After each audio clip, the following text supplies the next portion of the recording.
Hey guys, welcome to our YouTube channel Study Regna. Today we'll discuss about BSc Honors Mathematics Semester 2. Here is the syllabus.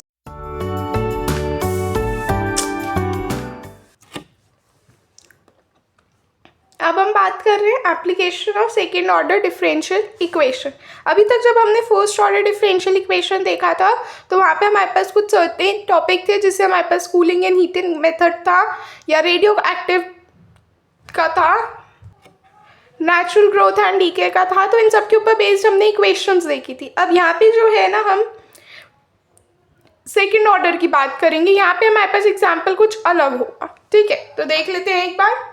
The motion of a mass attached to a spring serves as the relatively simple example of the vibrations that occurs in the more complex mechanical system. Second order के लिए हम जो है mechanical vibrations की बात करते हैं। तो यहाँ पे देखो, सिंपली कंसीडर कर रहे हैं एक body of mass m attached to the one end of the ordinary spring that resists the compression as well as stretching. The other end of the spring is attached to a fixed wall as shown in figure. आप ये figure में अगर आप ध्यान से देखो देख सकते हो, फिगर में एक स्प्रिंग है, उसको एक बॉडी से अटैच किया हुआ है, राइट। और हम यहाँ से जो है compression as well as stretching देख रहे हैं। At the end of the spring is attached to a fixed wall. यहाँ से ये स्प्रिंग एक फिक्स वॉल से अटैच है, जैसे हमें इस फिगर में दिख रहा है। अब यहाँ पे ये जो बॉडी है इसका मास m है, और ये जो x हमारा जो डिस्टेंस है, यहाँ पे ये वाला पॉइंट जो है इक्विलिब्रियम पोजीशन है। So assume that the body rests on a frictionless horizontal plane so that it can move only back and forth as the spring compresses and stretches, denoted by x distance of the body from its equilibrium position. तो हम जो ये x बोल रहे हैं, ये क्या है? Distance of the body from the equilibrium position when the spring is unstretched. We take x positive when the spring is stretched and x negative when the spring is compressed, ठीक है। तो हम एक पॉजिटिव एक्स की बात करते हैं जब आप स्प्रिंग को क्या कर रहे हो, स्ट्रेच कर रहे हो, और नेगेटिव हो जाते हैं जब आप उसको कंप्रेस कर रहे हो, ठीक है। तो according to Hooke's law, restorative force F S किसके इक्वल आ जाएगा? माइनस के एक्स के। The positive constant of the proportionality k is called spring constant. Note that F S and x have the opposite signs. F S अगर less than 0 है तो ये condition कब होगी? जब x ग्रेटर देन 0 होगा। अगर एफ एस पॉजिटिव है तो इसका मतलब x नेगेटिव होगा। The figure shows the mass attached to the dashboard, a device like a shock absorber that provides force directed opposite to the instantaneous direction of motion of the mass m.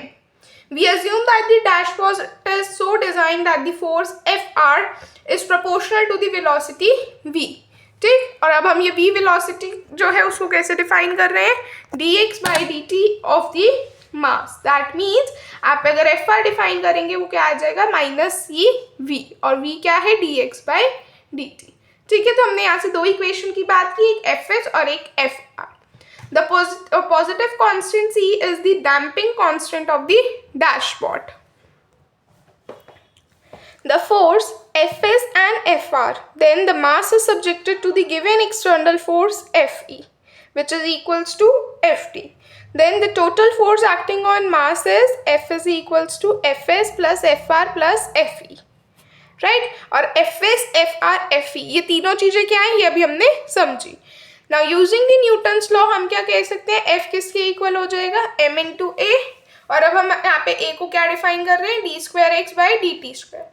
तो simply हम कह सकते हैं m into x double dash. तो अब यहाँ से हमारे पास एक second order linear differential equation आ जाती है, that is nothing but m x double dash plus c x dash plus k x equals to F T. If there is no dashpot, then we set c equals to 0 in the equation third. अब अगर आप कहो कि अभी हम ये बात कर रहे थे कि हमारे पास डैशपॉट है, अगर अब हम कह रहे हैं डैशपॉट नहीं है तो हमारी जो ये c की वैल्यू है ये 0 हो जाएगी, है ना। तो हमारी इक्वेशन सिर्फ क्या बची? M x double dash plus k x equals to F T. तो इस वाली जो इक्वेशन होती है इस मोशन को हम कहते हैं undamped. It is damped motion if c is positive. अगर c 0 है तो अनडैम्प्ड मोशन है, और डैम्प्ड मोशन कब होगा? जब c पॉजिटिव होगा। If there is no external force, then we replace Ft by 0 in the equation 3. अब देखो हम ये Ft किसको मान रहे थे यहाँ पे एक्सटर्नल फोर्स को, वो कह रहे हैं कि अगर अब आपके पास एक्सटर्नल फोर्स भी नहीं है तो ये Ft को आप 0 रख दोगे इस इक्वेशन में, तो आपकी इक्वेशन होमोजीनियस बन जाएगी। तो वो क्या हो जाएगी आपके पास mx double dash plus cx dash plus kx equals to 0। ठीक है, so we refer to the motion as free in this case and forced in the case when it is not equal to 0। ठीक है, सो अगर हम जो अभी तक बात कर रहे थे यहाँ पे, तो यहाँ पे ये जो था फोर्स्ड केस था क्योंकि Ft 0 नहीं था, अब Ft 0 हो गया तो it is a free case. ठीक है, तो ये मोशन एज फ्री हो जाएगी। ठीक है, सो हमारे पास जो होमोजीनियस इक्वेशन है ये आ जाएगी। अब यहाँ पे जो है ये सिंपल पेंडुलम की भी बात कर रहे हैं, वो देख लेते हैं एक बार। देख सकते हैं मैंने यहाँ पे फिगर बना रखी है, पेंडुलम कैसे है, टू एंड फ्रोथ मूवमेंट करता है, राइट। तो consider a simple pendulum of the mass m swinging back and forth on the end of the spring of the length n. The position of mass at the time t by giving the counterclockwise angle theta that string makes with the vertical at the time t. To analyze the motion of the mass m, then we will apply the law of conservation of mechanical energy, according to which the sum of kinetic energy and the potential energy of m remains constant। ठीक है, अब हम next पे आ जाते हैं। Next है free undamped motion. If we have only mass on the spring, then with neither damping nor external force, then the third equation becomes mx double dash plus kx equals to 0। ठीक है, अब हम यहाँ पे जो है omega naught consider कर लेंगे जिसकी वैल्यू क्या हो जाएगी k upon m under root, and the equation 5, अब आप यहाँ पे k अपॉन रूट में k अपॉन m है, इसको किससे रिप्लेस कर सकते हो, ओमेगा नॉट से। सो जो आपकी इक्वेशन 5 है ये वाली इक्वेशन क्या आ जाएगी आपके पास, x double dash plus omega not square x equals to 0। So the general solution of this equation will be xt is equals to a cos omega naught t plus b sin omega naught t. The motion described by this solution, we choose constant c and alpha, so that constant c की value आपके पास कैसे आ जाएगी, root में a square plus b square, then the cos alpha कितना आ जाएगा a बाय c, और sin alpha b by c होगा, आप उससे देख सकते हैं। Note that tan alpha is equals to b by a। ठीक है, अब यहाँ पे हम अल्फा की बात कर रहे हैं, जो एंगल है वो एंगल कहाँ लाई करेगा, 0 से 2 पाई के बीच में। अब या तो a और b दोनों पॉजिटिव होंगे या दोनों नेगेटिव होंगे, या एक पॉजिटिव एक नेगेटिव होगा। तो अगर इस तरह से आपके पास सिचुएशन आती है तो आप जो अल्फा की वैल्यू लोगे वो क्या लोगे, अगर तो दोनों पॉजिटिव है, इसका मतलब हम बात कर रहे हैं फर्स्ट क्वाड्रेंट की, तो हमारे पास सिंपली क्या आएगा, tan inverse b by a। अगर हम बात करते हैं सेकेंड ए नेगेटिव की, तो हमारा सेकेंड या थर्ड क्वाड्रेंट आएगा, तो हमें क्या करना पड़ेगा, pi plus tan inverse b by a। अगर a पॉजिटिव b नेगेटिव, तो फोर्थ क्वाड्रेंट, तो 2 pi plus tan inverse b by a है। और इससे जो सोल्यूशन हमारे पास आएगा वो हम क्या लिख सकते हैं, xt किसके इक्वल हो जाएगा, c into a by C cos omega not T plus b by C sine omega not T. अब a बाई सी की वैल्यू आपको दिख रही है यहाँ से कॉस अल्फा, और b बाई सी की साइन अल्फा, यहाँ पे डाल दोगे तो सिंपली क्या आ जाएगा, c cos omega not T minus alpha. ठीक है, तो हम डायरेक्टली इसी चीज़ को यूज़ कर लेते हैं। फिर यहाँ पे वो बता रहे हैं कि the mass oscillates to and fro about its equilibrium position with the amplitude t, phase angle alpha and the circular frequency omega naught. Such motion is called simple harmonic motion.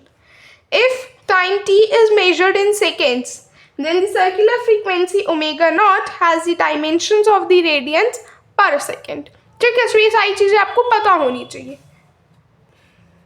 ये जितनी भी अभी तक हमने चीज़ें डिस्कस की ना, ये सारी आप देखना, भी हम जो ये वाला क्वेश्चन है ना, इसको जब हम डिस्कस करेंगे ना, ये सारी चीज़ें आपकी यूज़ होंगी।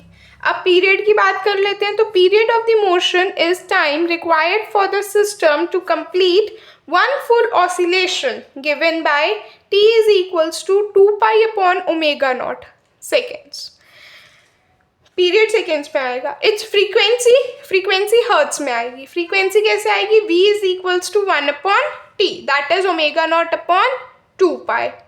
That is measured when the measures number of complete cycles per second.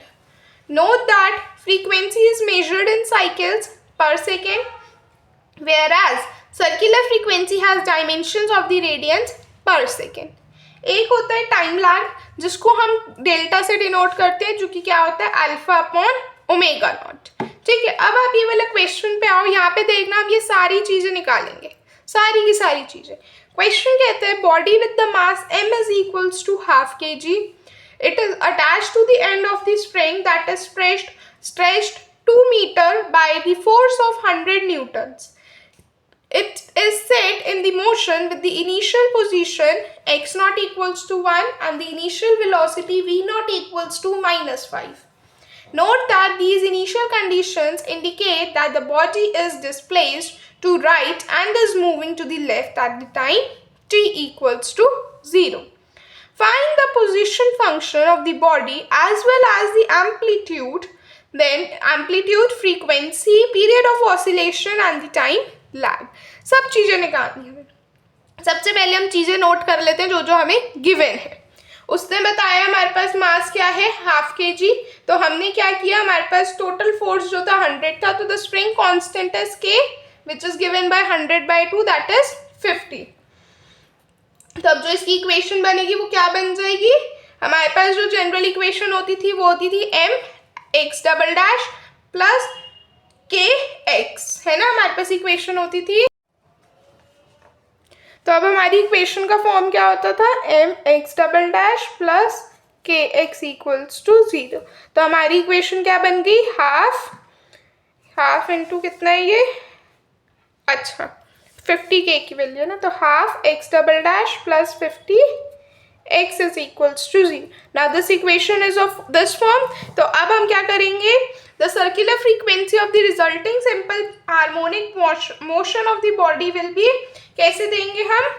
Simply omega naught is equals to root में k बाय m. तो यहाँ पे k की वैल्यू कितनी है आपके पास? 50 और m कितना है? हाफ. तो आपके पास वैल्यू आ जाएगी, यहाँ पे मैंने कर रखा है 10. ठीक है, सो हमारे पास डायरेक्टली आंसर क्या आ गया? 10. और क्योंकि ओमेगा नॉट है, इसको हम जो है रेडियंस में बताते हैं. ठीक है, अब हम आगे क्या निकाल रहे हैं? हेंस इट विल ऑसिलेट, यहाँ पे मैंने लिखा हुआ है hence it will oscillate with the period t. अब हम पीरियड t निकाल रहे हैं. t का फॉर्मूला क्या होता है?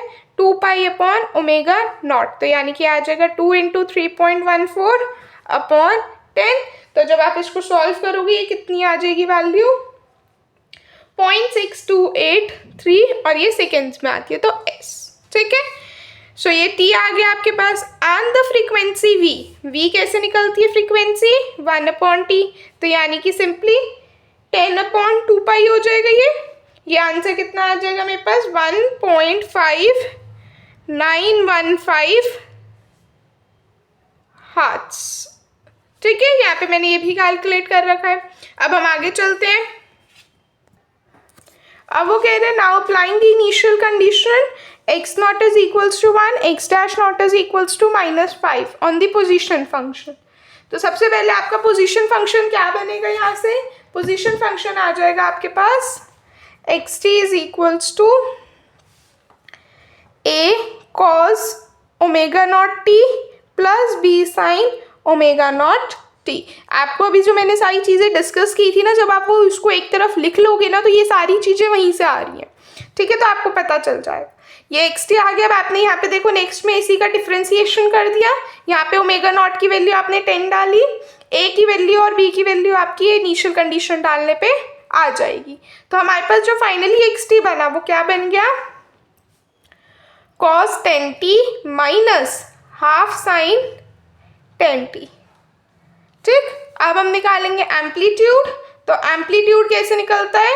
Amplitude is given by the form c. पहले हमें c निकालना पड़ेगा, जिसमें रूट में a प्लस बी, a का स्क्वायर प्लस b का स्क्वायर होगा. तो ये a की वैल्यू आपके पास 1 आई थी, b की हाफ आई थी, माइनस हाफ. तो जब आप इनका स्क्वायर करोगे तो कितना आ जाएगा? √5/2. 2। यहाँ पे मैंने प्रॉपर कर रखा है, आप देख सकते हैं।